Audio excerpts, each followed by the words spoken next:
पानी उबलने लगा और उसमें से गाढ़ा धुआं निकलने लगा।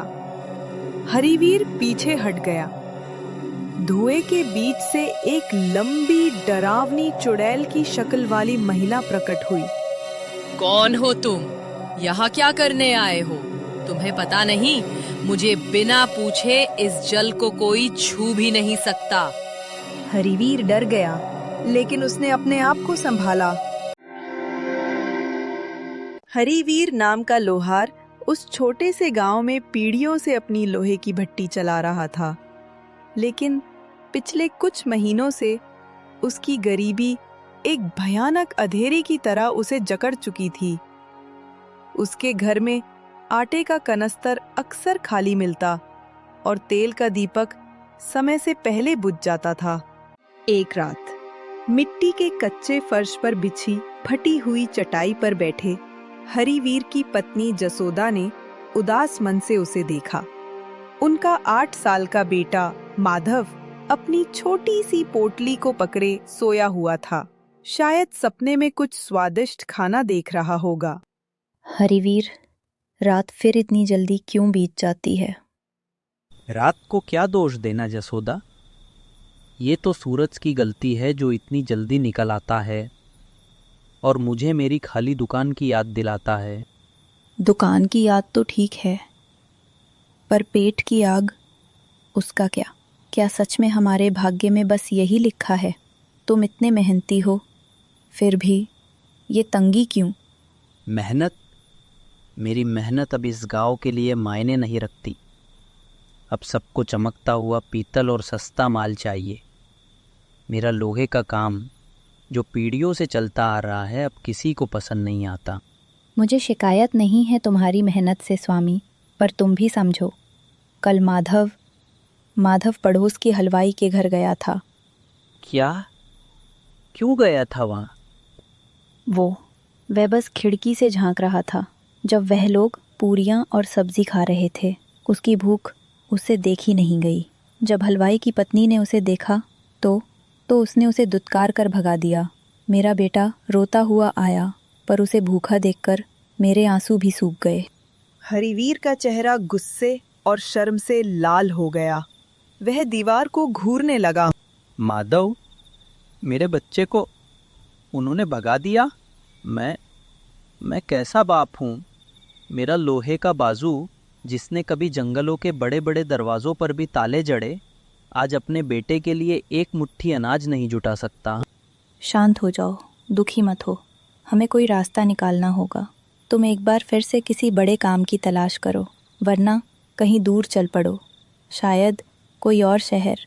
दूर? कहाँ जाऊँ जसोदा? मेरी दुनिया तो इसी भट्टी की कालिक से शुरू होती है और इसी पर ख़त्म। अब सोने की कोशिश करो, कल सुबह की चिंता कल करेंगे। अगले दिन हरिवीर भारी मन से अपनी दुकान पर आया।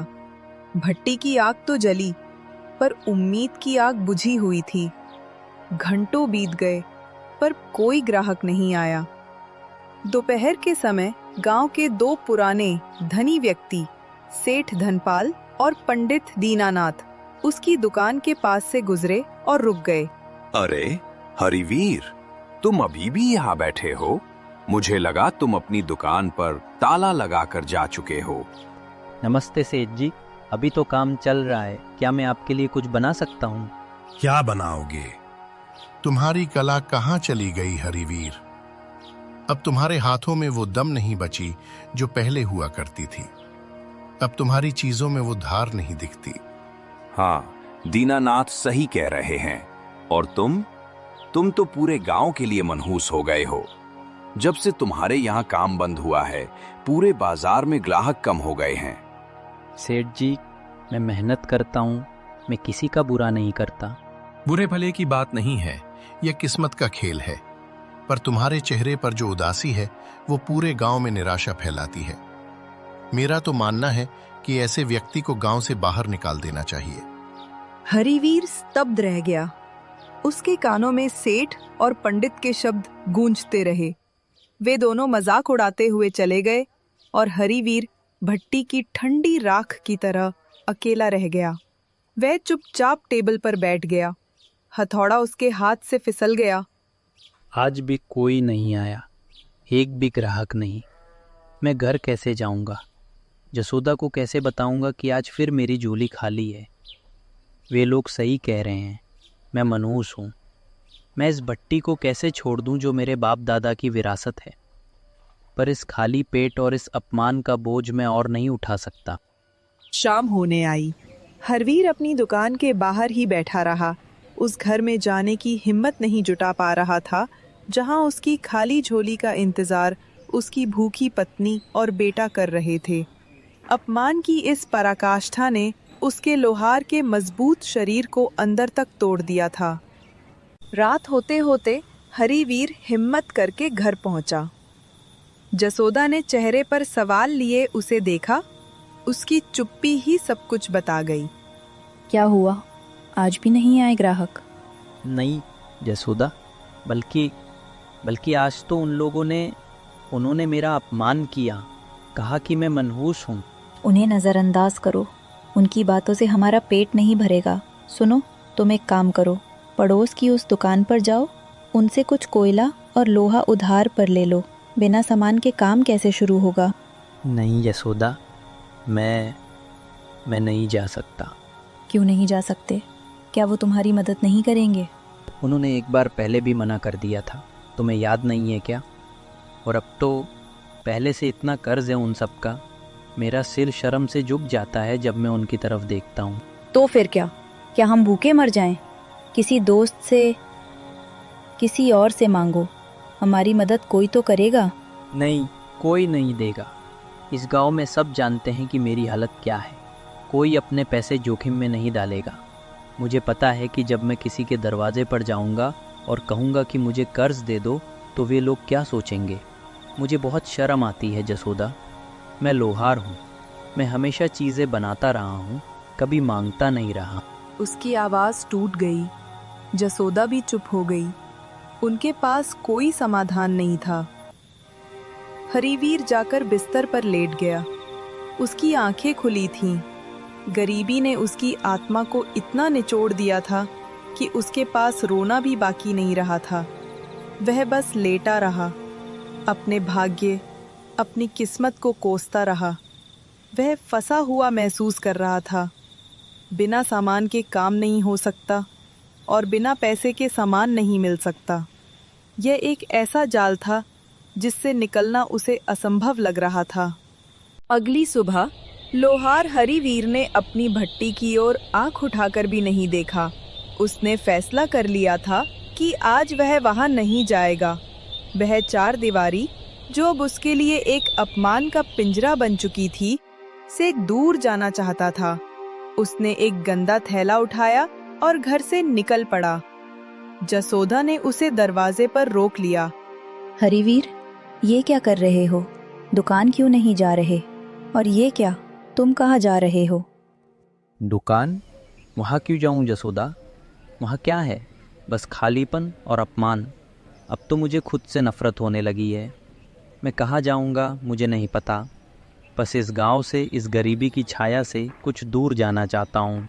पर ऐसे भागने से क्या होगा? काम कौन करेगा? हमारा क्या होगा? काम? मेरा भाग्य मुझसे रूठ गया है जसोदा। मैं क्या करूं? मैं अपनी किस्मत को कोसता हूं। मैं लोहे को सोना बनाने वाला आदमी हूं, पर आज मेरे हाथ में भीख की कटोरा आ गया है। मैं जा रहा हूं। शायद जंगल में जाकर इस लोहे को ही कहीं दफन कर दूं। ठीक है, जाओ, पर शाम को वापस ज़रूर आना। मैं इंतज़ार करूँगी, मेरे लिए नहीं तो माधव के लिए। हरिवीर ने कोई जवाब नहीं दिया। उसने अपना थैला उठाया और गांव के बाहरी रास्ते पर चल पड़ा, जो सीधा घने जंगल की ओर जाता था। वह अभी गांव की सीमा से बाहर निकल ही रहा था कि उसे वही दो आवाजें सुनाई दी जिन्होंने कल उसका अपमान किया था, सेठ धनपाल और पंडित दीनानाथ। अरे देखो, कौन जा रहा है? हमारा मनहूस लोहार आज दुकान पर नहीं दिखे। क्या हुआ हरिवीर, आज लोहे से मन भर गया क्या? अब जंगल की तरफ क्यों निकल पड़े? क्या अब लकड़हारा बनोगे? जी, मुझे लकड़ियों की ये ज़रूरत है। हाँ, लकड़ियों की जरूरत है या तुम इस गांव में अपना मुंह दिखाने लायक नहीं बचे? तुमने मान लिया ना कि तुम मनहूस हो। मैंने मान लिया कि मैं गरीब हूँ, और ये भी मान लिया कि आप लोगों की जुबान में कोई दम नहीं है जो बिना जाने किसी को मनहूस कहते हैं। मैं जा रहा हूँ, और जब तक कोई रास्ता नहीं मिलता वापस नहीं आऊँगा। वह तेज कदमों से जंगल के रास्ते पर आगे बढ़ गया, उनके उपहास को पीछे छोड़ता हुआ। जंगल में अंदर आकर हरिवीर थकावट से चूर हो गया। वह एक विशाल छायादार पेड़ के नीचे बैठ गया। चारों तरफ इतनी शांति थी कि उसे अपने अंदर का शोर साफ सुनाई दे रहा था। क्यों मेरे साथी, ऐसा क्यों? मैं इतनी मेहनत करता हूँ, मैं भला आदमी हूँ, फिर भी मुझे इस तरह का अपमान क्यों सहना पड़ता है? भगवान, तू कहाँ है? क्या तूने मेरी किस्मत में सिर्फ ये खाली हाथ ही लिखे हैं? उसकी आंखों से अंततः आंसू बह निकले। यह सिर्फ दुख के आंसू नहीं थे, ये बरसों की निराशा, अपमान और असहायता का विसर्जन थे। वह रोता रहा जब तक कि उसका शरीर शांत नहीं हो गया। जैसे ही उसकी सांसें सामान्य हुईं, एक कमजोर कराहती हुई आवाज उसे सुनाई दी। बेटा, कोई है? ओ बेटा, मेरी मदद करो, मैं यहाँ इस झाड़ियों में फंस गया हूँ। हरिवीर ने ध्यान से देखा। पास ही झाड़ियों के बीच एक वृद्ध घायल साधु बाबा लेटे हुए थे। उनके माथे से खून बह रहा था और वह उठने की कोशिश कर रहे थे। बाबा, आप कौन हैं? आपको क्या हुआ? बेटा, मैं एक साधु हूँ। कई दिन पहले यहाँ से गुजर रहा था कि एक पत्थर से ठोकर खाकर गिर पड़ा। मुझे नहीं पता मैं यहाँ कब से पड़ा हूँ। इस जंगल में कोई आता ही नहीं है। लेकिन आप इतने दिन से यहाँ आप अकेले थे? हाँ बेटा, और अब मेरा शरीर जवाब दे चुका है। मुझे और कुछ नहीं चाहिए। बस मुझे बहुत जोर से प्यास लगी है। अगर मुझे पानी नहीं मिला तो मैं मर जाऊंगा। नहीं बाबा, मैं आपको कुछ नहीं होने दूंगा। मैं अभी पानी लाता हूँ। क्या यही कहीं नदी या कुआं है? नदी नहीं बेटा, यहाँ से कुछ दूर एक तालाब है, पर मुझे याद नहीं है कि वह कहाँ है।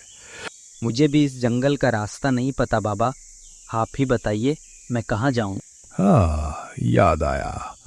तुम सीधे उस बड़े बरगद के पेड़ की ओर जाना, वहां से बाईं तरफ मुड़ना और लगभग 4 मील दूर चलना। वहां एक बड़ा सा तालाब मिलेगा। बेटा, तुम ही मेरी आखिरी उम्मीद हो। क्या तुम मेरे लिए जल लाओगे? हरिवीर ने अपने दुख को एक तरफ रखा। अब उसके सामने एक नेक काम था, एक जीवन बचाने का अवसर।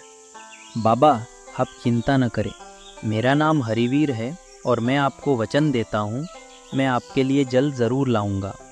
जब तक मैं वापस नहीं आता, आप आंखें बंद करके यहीं लेटे रहें। हरिवीर ने बिना एक पल गवाए उसने बाबा का कमंडल उठाया और तालाब की तरफ निकल पड़ा, उस दिशा में जहां बाबा ने बताया था। उसके मन में अब ना गरीबी का दुख था, ना अपमान का गुस्सा, सिर्फ एक वचन को निभाने का निश्चय था। काफी देर चलने के बाद उसने देखा कि एक बड़े से तालाब का किनारा दिख रहा है। वह तुरंत पानी लेने के लिए आगे बढ़ा। जैसे ही उसने अपने हाथ पानी में डुबोने चाहे, तालाब के बीचों बीच हलचल हुई। पानी उबलने लगा और उसमें से गाढ़ा धुआं निकलने लगा। हरिवीर पीछे हट गया। धुएं के बीच से एक लंबी डरावनी चुड़ैल की शक्ल वाली महिला प्रकट हुई। कौन हो तुम? यहाँ क्या करने आए हो? तुम्हें पता नहीं, मुझे बिना पूछे इस जल को कोई छू भी नहीं सकता। हरिवीर डर गया, लेकिन उसने अपने आप को संभाला। उसने झुककर माफी मांगी। हे देवी, मुझे माफ़ कर दीजिए। मैं अनजाने में यहाँ आ गया। मैं अपने लिए नहीं, एक घायल बाबा के लिए जल लेने आया हूँ, जो मरने की कगार पर हैं। कृपया मुझे एक लोटा पानी लेने दे। घायल बाबा, मुझे मूर्ख मत बनाओ इंसान। तुम मेरे राज्य में चोरी करने आए हो। अगर तुम्हें जल चाहिए ही तो तुम्हें मेरी एक शर्त माननी होगी। कैसी शर्त देवी? तुम्हें मेरी पहेली का उत्तर देना होगा। अगर तुमने सही उत्तर दिया तो तुम जल ले जा सकते हो, पर अगर तुम नहीं दे पाए तो मैं तुम्हें मार डालूंगी। क्या ये जरूरी है? वो बाबा। जरूरी है, और तुम्हारे पास अभी भी वक्त है। अगर तुम सिर्फ अपनी जान बचाना चाहते हो तो वापस चले जाओ। मेरे जल से दूर रहो। हरिवीर ने गहरी सांस ली। एक तरफ बाबा को दिया गया वचन था, दूसरी तरफ मौत का खतरा। यदि वह भाग जाता तो वह बाबा को दिया गया वचन तोड़ देता और वह मर जाते। नहीं देवी, मैं वापस नहीं जा सकता। मैंने एक साधु को वचन दिया है, अगर मैं उनकी प्यास बुझाए बिना वापस गया तो मेरे लिए ये जीवन जीने लायक नहीं रहेगा। मैं आपकी चुनौती स्वीकार करता हूँ। आप अपनी पहेली पूछिए। चुड़ैल के चेहरे पर एक अजीब सी क्रूर मुस्कान आई। हरिवीर के दृढ़ निश्चय को देखकर चुड़ैल ने अपनी भयानक आवाज में वो पहेली पूछी जो कई वर्षों से कोई इंसान हल नहीं कर पाया था। अच्छा, तो तुम मरना चाहते हो? तो सुन, और जवाब न दिया तो तुम्हारी रूह भी मेरे जल में डूब जाएगी। देवी, मैं वापस नहीं जाऊंगा। आप अपनी पहेली पूछिए। अच्छा, तो सुन। एक घर ऐसा जो हर दिशा में खुला हो, जिसके अंदर उजाला भी हो और अंधकार भी, पर ना कोई खिड़की हो, ना कोई दरवाजा, ना कोई दीवार हो और ना ही कोई जमीन, फिर भी पूरा संसार उसमें समाया हो। बता, कौन है वो? पहेली सुनने के बाद हरिवीर कुछ देर के लिए चुप हो गया। यह एक साधारण चीज के बारे में नहीं थी। ये आत्मा और जीवन से जुड़ी पहेली थी। उसने अपनी गरीबी, अपने अपमान, अपने बेटे की भूख और बाबा को दिए गए वचन को याद किया। उसने महसूस किया कि मनुष्य का मन ही वह जगह है जहां संसार की हर चीज समाई हुई है। देवी, मुझे मेरा उत्तर मिल गया। ये घर न तो लकड़ी का है और न ही पत्थर का। ये है मनुष्य का मन। झूठ, ये असंभव है। यह सत्य है देवी। मन ही वह घर है जो हर दिशा में खुला रहता है, क्योंकि विचार कहीं भी जा सकते हैं। उसमें उजाला और अंधकार दोनों हैं। उसकी कोई दीवार या दरवाज़ा नहीं है। फिर भी एक लोहार की भट्टी से लेकर पूरा ब्रह्मांड और राजा का महल तक सब कुछ उसी में समाया हुआ है। मन में ही हम सपने देखते हैं, आशा रखते हैं और वचन निभाते हैं। यही वह घर है जिसमें सब कुछ है, पर वह खुद एक कल्पना है। हरिवीर का उत्तर सुनकर चुड़ैल के चेहरे पर आया भयानक गुस्सा अचानक शांत हो गया। उसकी लाल आंखें भी कुछ देर के लिए सामान्य हो गईं। वाह, मैं हजारों वर्षों से यहाँ इस पहेली को पूछ रही हूँ, पर आज तक किसी इंसान ने इतना सच्चा और गहरा उत्तर नहीं दिया। तुम्हारे उत्तर में ज्ञान के साथ साथ सच्चाई भी है। तुम निडर हो और वचन निभाने वाले हो। मैं प्रसन्न हुई लोहार, तुम जल ले जा सकते हो। चुड़ैल ने अपना धुएं वाला शरीर वापस तालाब में समेट लिया। हरिवीर ने तुरंत एक लोटा जल भरा, वापस बाबा की ओर भागा। जब वो बाबा के पास पहुंचा तो बाबा दर्द से कराह रहे थे। बाबा, ये लीजिए जल। मैंने वचन निभाया। जैसे ही जल उनके गले से नीचे उतरा, एक चमत्कार हुआ। बाबा के चेहरे पर आई सारी पीड़ा मिट गई और उनका घायल शरीर तुरंत सही हो गया। तुमने मेरा जीवन बचा लिया बेटा हरिवीर। तुम एक सच्चे इंसान हो। तुमने अपनी भूख और अपने डर को एक वचन के सामने तुच्छ माना। तुम्हारा ये सच्चा स्वभाव बहुत अनमोल है। नहीं बाबा, ये तो मेरा कर्तव्य था। मैं तुम्हारे इस महान कर्म के बदले तुम्हें एक उपहार देना चाहता हूं। मेरे पास एक सुंदर हिरन है। ये कोई साधारण हिरन नहीं है, ये चमत्कारी है और ये तुम्हारे जीवन में सुख लाएगा। बाबा ने अपने पास से एक बेहद सुंदर सुनहरे भूरे रंग का हिरन, जिसकी आंखें मोती सी चमक रही थी, हरिवीर को सौंपा। इस हिरन को अपने पास रखना, इसे अपनी बेटी की तरह पालना। इसे कभी बेचना मत, न ही किसी को देना। जब तुम्हारे जीवन में सबसे बड़ी कसौटी आएगी तो यही हिरन तुम्हारा भाग्य बदलेगा। हरिवीर ने भावुक होकर बाबा के पैर छुए। बाबा ने उसे आशीर्वाद दिया और जंगल में ओझल हो गए। हरिवीर उस हिरन को लेकर अपने घर की ओर चल पड़ा। रास्ते में गांव के लोग उसे देख रहे थे, लेकिन आज हरिवीर को किसी की परवाह नहीं थी। वह जानता था कि उसने धन नहीं बल्कि एक आशीर्वाद पाया है। घर पहुंचकर उसने अपनी पत्नी जसोदा और बेटे माधव को पूरी कहानी सुनाई। माँ देखो, ये कितना सुंदर है। क्या ये मेरे साथ खेलेगा? यह सचमुच एक चमत्कार है स्वामी। अब माधव अकेला नहीं रहेगा। कोई तो है जिसके साथ वह खेल सकता है। उसकी अकेलेपन की शिकायत अब दूर हो जाएगी। अगले कई दिन गांव के कई धनी लोगों ने उस अद्भुत हिरन को खरीदने की कोशिश की। उन्होंने कीमती सोने और चांदी की पेशकश भी की, लेकिन हरिवीर ने सबको मना कर दिया, क्योंकि उसने बाबा को वचन दिया था कि वह इसे अपनी बेटी की तरह पालेगा। उसी समय पास के एक बड़े राज्य के राजा के महल में गहरा संकट छा गया। उनकी इकलौती बेटी राजकुमारी एक ऐसी गंभीर बीमारी से पीड़ित हो गई थी जिसका इलाज राज्य के बड़े से बड़े वैद्यों के पास भी नहीं था। कई दिन तक इलाज चला, पर कोई फायदा नहीं हुआ। अंत में राज्य के सबसे अनुभवी और सिद्ध वैद्य को बुलाया गया। वैद्यराज, मेरी बेटी की जान बचा लीजिए। इसके बदले में आप जो मांगेंगे वो मिलेगा। महाराज, इस रोग का इलाज केवल इस दुनिया की एक अनोखी औषधि से हो सकता है। ये बीमारी असाध्य है, पर इसका समाधान भाग्य से जुड़ा है। बताओ, वो औषधि क्या है? इसके लिए 2 चीजों का एक साथ मिलना आवश्यक है। पहला, एक चमत्कारी हिरन के आंसू, और दूसरा, एक गरीब सच्चे इंसान के अनमोल आंसू। जब ये दोनों जमीन पर मिलेंगे, तभी एक विशेष पुष्प उगेगा। उसी पुष्प से राजकुमारी का इलाज होगा। यह सुनकर राजा और पूरा दरबार स्तब्ध रह गया।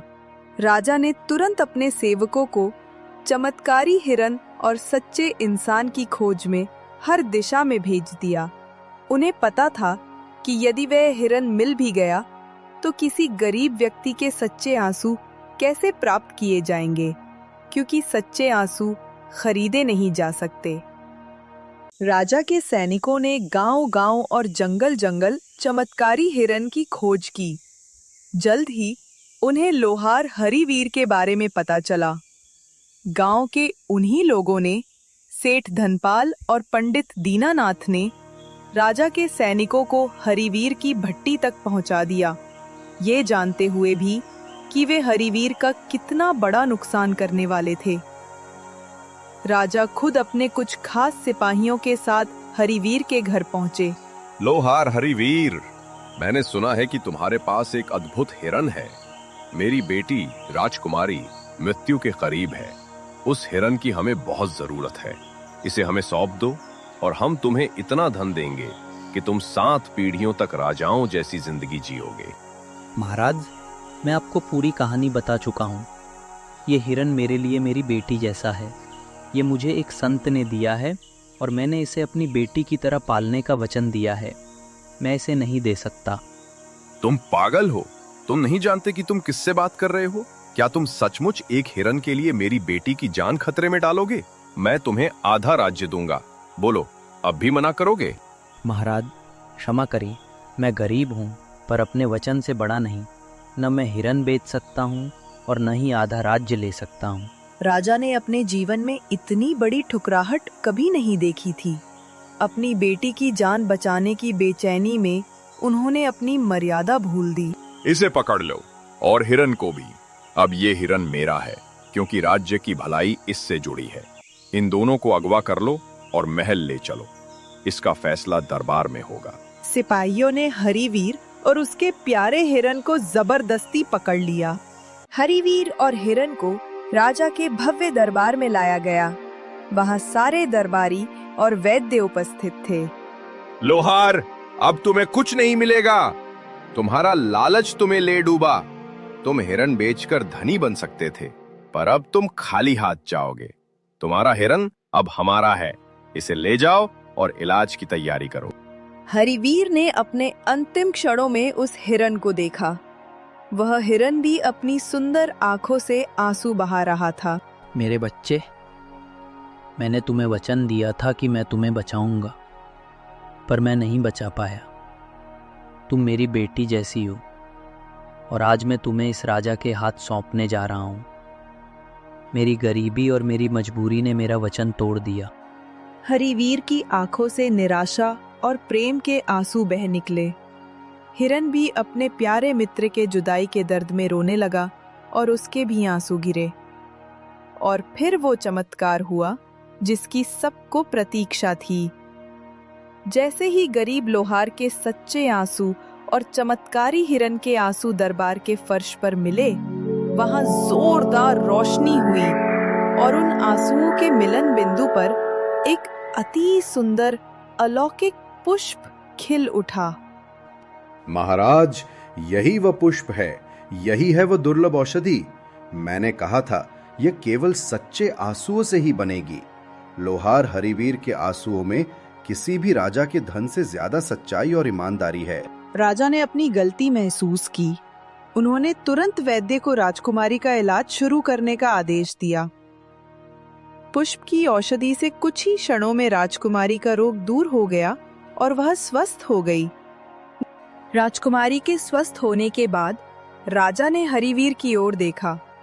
उनके चेहरे पर अब पछतावा और सम्मान था। लोहार हरिवीर, मुझे क्षमा कर दो।